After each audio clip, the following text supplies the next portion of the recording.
સુરતમાં ગૃહ રાજ્યમંત્રીની ગરબા આયોજકોને કડક ચેતવણી। લોકોની આસ્થાને ઠેસ પહોંચે તેવા ગીતો ન વગાડવા માટે અપીલ કરી છે।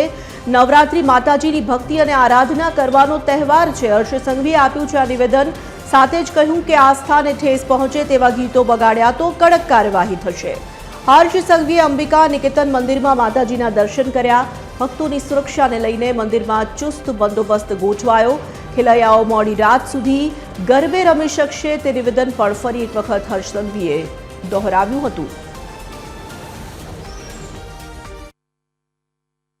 રાજ્યના લાખો કરોડો માઈ ભક્તો મોડી રાત સુધી જેટલું મન હોય ત્યાં સુધી માં અંબાની ભક્તિમાં ગરબે ઘૂમી શકે તેવી વ્યવસ્થાઓ સૌ આયોજકોને મારી એક માઈ ભક્ત તરીકે વિનંતી છે। માં અંબાની ભક્તિમાં કોઈ બી પ્રકારે આપણી આરાધનાને ઠેસ પહોંચે તે પ્રકારના ગરબામાં કોઈ બી પ્રકારના ગાના ગીત ના વાગે તેવી ચિંતા સૌ માઈ ભક્તોની છે। સૌ આયોજકોની આ સંપૂર્ણ જવાબદારી છે અને ગુજરાતની અસ્મિતાને ઠેસ પહોંચે એ કોઈ બી પ્રકારે ચલાવી લેવામાં આવશે નહીં।